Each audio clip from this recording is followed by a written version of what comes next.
só refizesse o Pacto Federativo, o problema de São Paulo estava resolvido.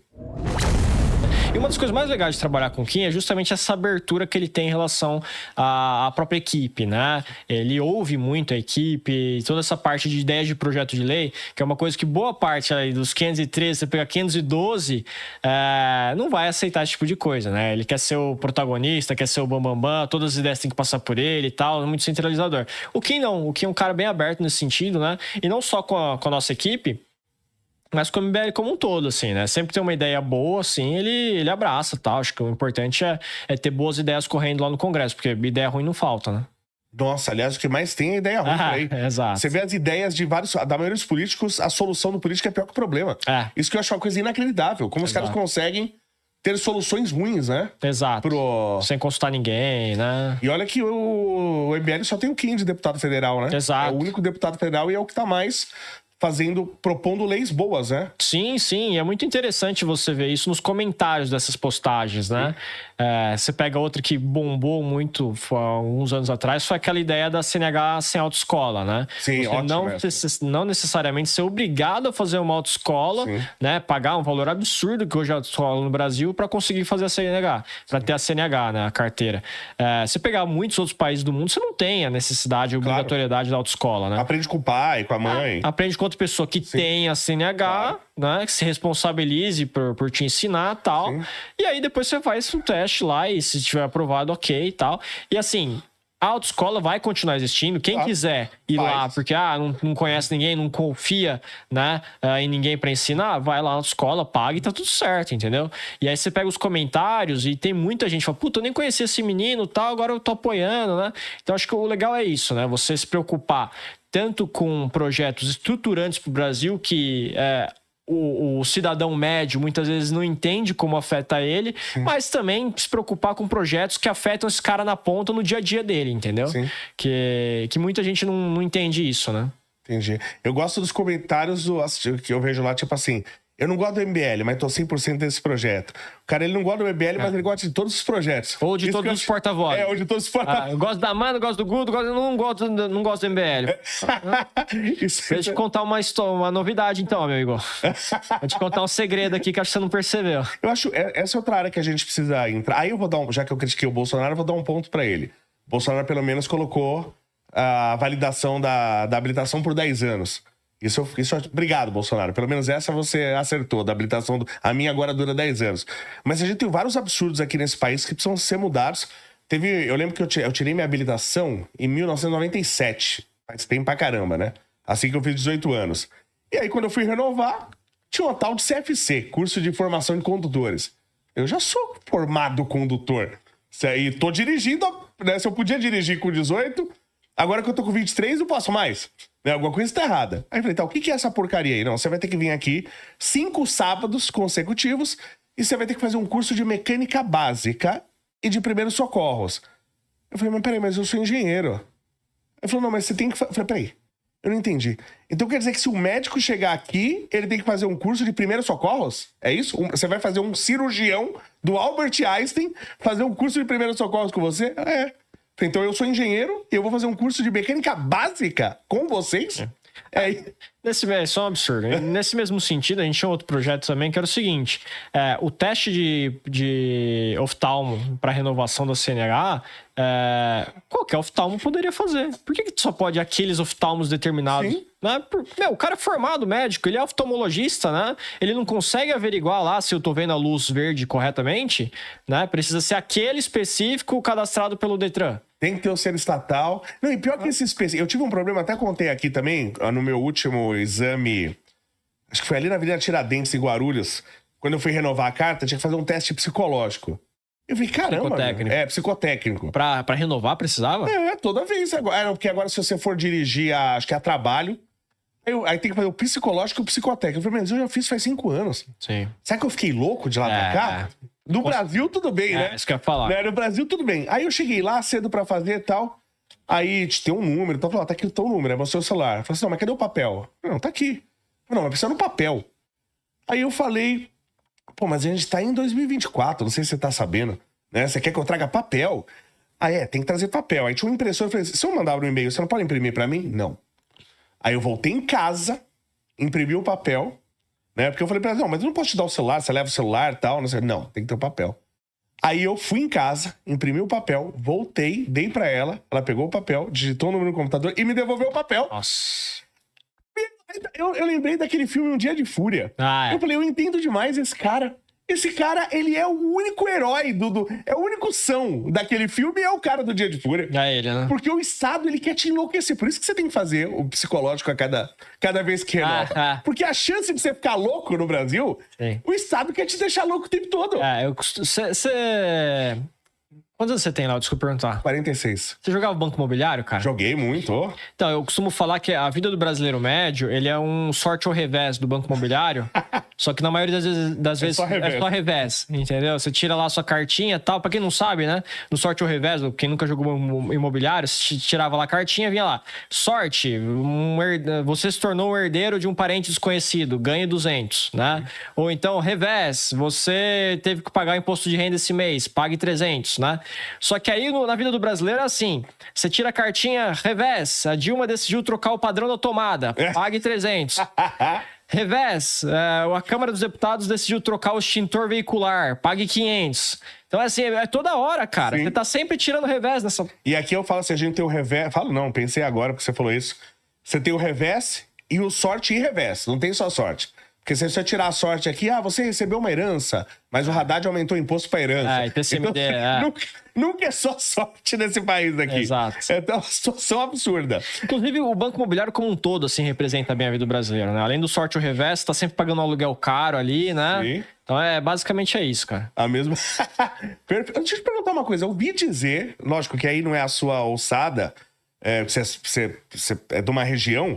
Estão votando aumento de IPTU na Câmara em São Paulo? Eu não sei se já chegou, mas eu tava ouvindo falar que ia ter esse projeto, sim. Você sabe qual que é a porcentagem que eles colocaram? Não sei. Agora eu tô curioso, porque eu tenho uma raiva de IPTU. Eu quero acabar com o imposto de propriedade, né? Todo, certo. IPTU e IPVA. Eu tenho uma raiva, porque pra mim é imoral. Eu falo, se existe imposto de propriedade, não existe propriedade. Porque se eu tenho que pagar um aluguel pro governo, e se eu não pagar eu perco a propriedade, ela não é minha. Eu tenho a posse, eu não tenho a propriedade. Então eu sou contra, e é um imposto passivo, né? Você como economista, você pode falar até melhor sobre isso. Eu falo, seu imposto de renda, se a gente admite que precisa existir o Estado, ele precisa ser financiado de alguma forma. Ok. Mas aí que eu queria chegar. Isso. Porque o imposto de renda, se eu trabalho, eu pago. Se eu não trabalho, eu não pago. Eu tenho que ter uma atividade para pagar. O imposto do consumo, se eu consumo, eu pago. Se eu não consumo, eu não pago. Agora, o imposto, o IPVA, IPTU, imposto de propriedade... Eu sofri um acidente, fiquei em coma há 10 anos e gerei 10 anos de dívida, com o governo sem ter feito nada. É um imposto absolutamente passivo e imoral. Né? Mas aí você acha que a carga tributária desse sistema tributário brasileiro deveria estar mais focado onde? Na renda. Na renda. E propriedade não tem que existir. Você acha que propriedade não? Não, porque ela causa um monte de problemas, né? Vários. Porque, por exemplo, a pessoa hoje, eu lembro isso, ia visitar os amigos do meu pai...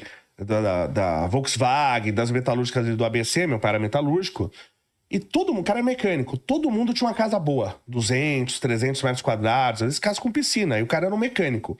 Todo mundo tinha uma casa boa. Hoje esse cara, ele consegue comprar essa casa ainda, mas ele não consegue pagar o IPTU. Então ele tem que viver numa casa pior do que o trabalho dele poderia fornecer, porque o Estado é muito opressor. Porque não era tão caro antigamente o IPTU, entendeu? Não é hoje só que tem o IPTU, ele é absurdamente caro. Então as pessoas estão morando hoje em cativeiros de 10, 15, 20 metros quadrados, que pra mim é um cativeiro, não é uma casa. Ele não recebe luz do sol, ele não tem contato de pisar no solo, a pessoa tá tendo depressão. A gente é o segundo país em número de burnout, sendo um país com 8 quilômetros de costa e um país com muitas praias, um país com um clima maravilhoso, e as pessoas estão tendo burnout. Entendeu? Então, pra mim, um dos motivos... E outra, imagina que eu acabo, que é o que eu sempre falo, que eu acabo com IPTU e IPVA. Certo? Vamos supor, você paga IPTU e IPVA. Vamos supor que você vai sobrar 20 mil pra você no começo do ano. Você não tem mais IPTU e IPVA pra pagar. Você vai rasgar esse dinheiro? Você vai tacar fogo? Você não vai. Vamos supor que você vai viajar, vai comprar coisas, trocar seu carro. Concorda que metade desse dinheiro vai voltar pro Estado, imposto? Primeiro que já metade desse dinheiro volta pro Estado em imposto. Segundo, que eu desrepresei uma fortuna para jogar na economia, que é o IPVA e o IPTU de todo mundo. E eu prefiro, em vez desse dinheiro estar com o Estado, eu prefiro que esteja na mão das pessoas para elas gastarem como elas queiram. Então eu vou jogar uma fortuna de dinheiro na economia. Eu vou gerar, né? Tenho uma demanda grande ali, eu vou precisar de mais oferta. Só que a oferta agora ficou muito mais barato. Porque o cara abriu uma empresa, ficou mais barato o aluguel, porque ele não tem IPTU para pagar. Ficou mais barato o transporte dos produtos, porque ele não tem IPVA para pagar. Não, tudo bem, mas esse déficit que você gerou em relação à arrecadação dos impostos sobre patrimônio, você vai ter que compensar de alguma outra forma, Sim, né? com revisão de todos os contratos. Contrato, por exemplo, a gente tem vários contratos inúteis. Eu sempre falo que a gente paga, o Estado de São Paulo paga há décadas pro índio fazer dança da chuva. Então a gente tem que revisar todos os contratos, cancelar os inúteis, tem que refazer os contratos que estão superfaturados, que sabe, você tem um monte no Estado de São Paulo, por exemplo, aumentar a eficiência do Estado para diminuir o custo, e se a gente só refizesse o Pacto Federativo, o problema de São Paulo estava resolvido. Né? Já estava resolvido com isso. Sim, assim, eu fico em dúvida em relação só a você aumentar a carga tributária em relação à renda e consumo, né? O que mais me preocupa... Não, o consumo não pode aumentar. O que mais me preocupa é no consumo, né? Sim, porque no consumo, assim, não. Hoje a carga tributária brasileira ela tá concentrada no consumo. Sim. E quem paga o imposto sobre o consumo é o mais pobre, né? Sim, tem que tirar do consumo e pôr na renda, mas tirar da propriedade mas também. aí qual que é o problema? Que o Brasil, ele não tem gente com tanta renda assim para pagar tudo isso de imposto. Na verdade, metade da nossa... Informalidade. É informalidade. Então, esse cara não paga imposto de renda. Sim. Então, assim, não que eu não concorde. Eu acho que o modelo correto deveria ser em cima de renda. Eu acho que o imposto do patrimônio, proporcionalmente, se for ver, até pequeno no Brasil comparado à Inglaterra, por exemplo. Né? Lá o imposto do patrimônio é muito maior, né? Eu entendo que... Mas a gente tem 500 quilômetros de metrô na Inglaterra, a gente não tem 100 em São Paulo. Não, eu concordo. Né? Agora, o que me preocupa é o meu medo, em Londres, né? É você acabar jogando isso sobre o consumo porque é mais fácil. O imposto sobre o consumo, ele é mais fácil do governo arrecadar porque não tem como o cara fugir. Claro. Né? Então, se o cara é pobre, se o cara é rico, se o cara é branco, se o cara é preto, ele vai comprar uma bala, um bombom, ele vai estar pagando ICMS lá. Sim. Entendeu? Então, assim, eu acho que é muito sedutor aos olhos do leão jogar isso no consumo. Meu único medo é isso. Mas é que a gente entende, isso também que eu acho o grande erro que a gente comete, porque aqui se trata tudo assim. Se eu tirar imposto daqui, eu tenho que aumentar em outro lugar. Se durante só um ano, em uma única instituição, que é o INSS, roubaram 90 bilhões, que é praticamente mais do que o PIB de praticamente metade dos países desse planeta, quer dizer que está sobrando muito dinheiro nesse país. Se a gente só revisar os contratos, cancelar os inúteis... Não, que tem gordura para queimar, eu concordo com você. Né? Eu acredito nisso, tanto que tanto o Kim quanto o Renan defendem a tal da PEC do equilíbrio fiscal. Certo, né? isso. Justamente para você reduzir um pouco, né, a trajetória, né, você mudar a trajetória dos gastos públicos no Brasil. Tô com você nessa. Mas o meu medo é que usualmente, do que a gente conhece aqui desse país, não é por aí que a coisa anda. Mas eu concordo, acho que tem que ser esse caminho. Porque o que eu queria fazer em relação ao IPVA, por exemplo, eu podendo fazer, claro, vamos supor, revisa os contratos. Tem um monte de coisa que eu quero fazer, né? Por exemplo, trazer dinheiro de fora para São Paulo com turismo. Então tem um projeto de rotas turísticas em São Paulo, e a gente tem um site nosso tal para a gente vender essas rotas turísticas no mundo inteiro. Então o cara vai ter esse acesso às nossas rotas e qualquer agência de viagem em qualquer lugar do mundo vende. Então eu preciso trazer dinheiro de fora para cá. Já aumenta a arrecadação. Reviso os contratos. Contrato inútil, cancelo tudo. Índio para dançar a dança da chuva vai dançar na casa do capeta. Aqui ele não vai dançar. Todo o dinheiro que eu economizei tantos bilhões. Tantos bilhões vamos supor, 25% do que a gente arrecada com IPVA. Então legal, então em vez de 4% vai ser 3% do IPVA no que vem. Você entendeu? Então a ideia é essa.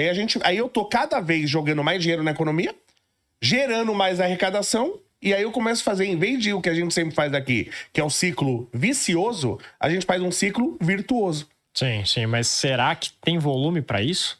É só analisando tudo, né? Analisando esses contratos, né? Porque dizem... 1% do IPVA em São Paulo é muita grana, Léo. Sim, mas por que no Paraná pode ser 1,9%? Cara, eu não sei quais são os custos do estado. Eu acho alto também para São Paulo, tá? Muito. O volume de casos que você tem aqui, né? Que na verdade é 8%.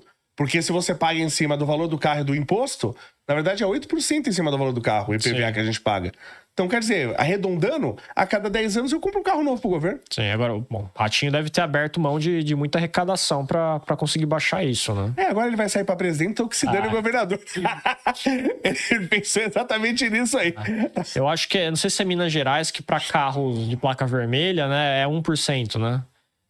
Por isso que eu vejo tanto carro de placa vermelha. Não, se você, na verdade... É que hoje, com essas placas do Mercosul, você já não tem mais a cidade, né? Sim. Mas carro de locadora era tudo de BH, não sei se você lembra disso. Não né? percebi. Localiza, Movida, era tudo de BH, por conta disso. Eles registravam o carro lá, né? Curioso que o rico, ele sempre consegue burlar o imposto. Você pega no Distrito Federal, né, lá em Brasília, o IPVA é zerado pra carro elétrico. Sim. Então o cara vai comprar o BioID dele lá em Brasília, entendeu? E aí traz pra cá. Então, O que eu acho um absurdo zerar no carro elétrico, porque você tá primeiro, é a China que tá produzindo. Segundo, que aí a gente não tem energia aqui porque tá todo mundo na bandeira vermelha. Eu tenho que ligar a termoelétrica a carvão, tô poluindo mais do que o carro a combustão. É a questão da progressividade, né? Acho que o modelo a ser seguido é aquele no qual quem tem mais paga mais, quem tem menos paga menos. Quem consegue hoje comprar carro elétrico no Brasil não é o pobre, cara. O pobre vai estar lá com o carro antigo dele ali que não é elétrico, com certeza, e que paga muito IPVA. Ou seja, o rico, então, que não tá pagando IPVA. Exato. É mais um absurdo. Estamos vivendo algo parecido com a entrada da internet nos anos 2000. A inteligência artificial está transformando tudo e empresas como Nvidia, Microsoft e Google estão na frente dessa revolução. E na Quantifury você consegue acompanhar o desenvolvimento das ações, investir e ver a cotação em tempo real. E é muito simples, você vem e procura aqui, você pode ver Meta, Google, Microsoft, são empresas que investem massivamente na inteligência artificial. E você pode investir com apenas um clique, ó. Comprar, eu quero investir aqui $50. Vou colocar aqui, comprou. E acabei comprando aí uma parte da empresa Microsoft. E o código de convite está no link abaixo.